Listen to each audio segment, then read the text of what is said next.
Kaixo, bideotutorialak egiteko pantalla grabaketa aplikazioak asko daude, baino askok muga badaukate. Orduan erakutsiko dizuet Microsoft Stream.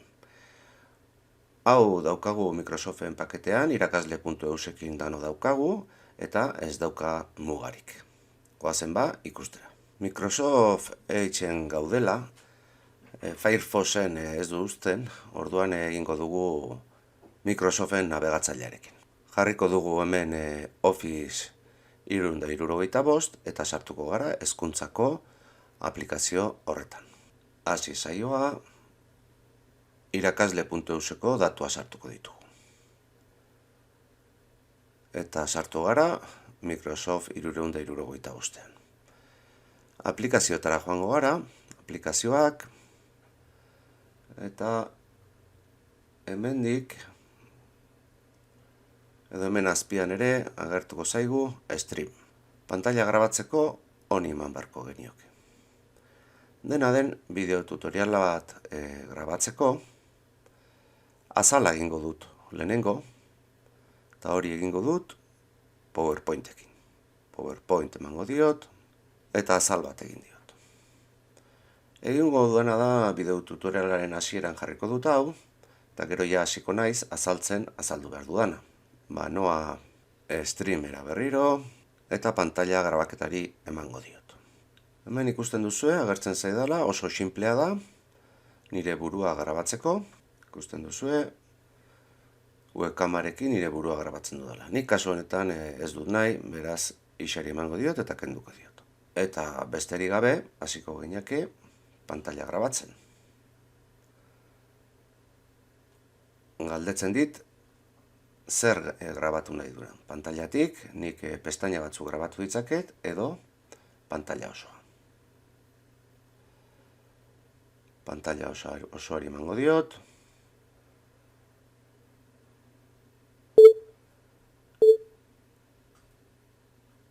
Eta grabatzen nago. Baina, egingo dudana da,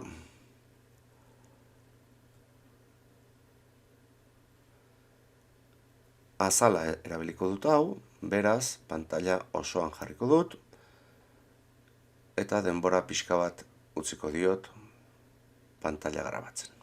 Hemen hasi nezake, kaixo, gaur azalduko dut, ebaluaziorako tresna digitalen, konparazio bat egingo dut. Bale, eskaperi emango diot, eta ja grabatzen ari da, nik nabegatu dezake hemen, eta joan naiteke, esplikatu behar duana. Azaldu behar duana, bideo tutorialean. Bukaten dudanean, agurra ematen dudanean, joango naiz, eta stop emango diot. Stop emandakoan, dejar de compartir, eta grabatzen. Eta ateratzen zait, baina grabatu dudana. Egingo dudana da, oso sinplea da, baina mozketen aukera badauka. Azala erabiltzen. Zer egingo dut orduan? Hasierako guztia, kenduko dut, orduan zati hau, kenduko diot. Zatitu, eta hau, eta grabatzen. Ezabatu klipa, ezabatu, eta denbora pixka bat hasten zait, azalarekin. Hemendik aurrera ere, zati bat moztu nahi dudala. Zatitu,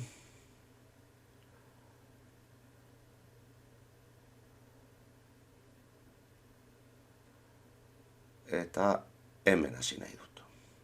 Orduan zati hau moztuko dut. Zatitu, zati hau zakarrontzira. Ezabatu, eta denbora pixka bat utziko diot. Eta ja badaukat, nahi nuen bezala. Azalarekin, eta geroko azalpen guztiek. Hemen hasi nezake, kaixo, gaur azalduko dut, amaitu emango diot, bideoa sortzen ari da, eta orain, hemen ikus nezake, denbora pixka. eta hemen deskargatu. Eta nire ordenadorera eramango nuke. Edo baita ere, gordeta dago, stream atalean. Joaten naiz ni stream atalera, hemen daukat bideoa. Bueno, bideo tutorialak egiteko aplikazio simple honekin, nahi dan beste erabili genezake. Bueno, agur.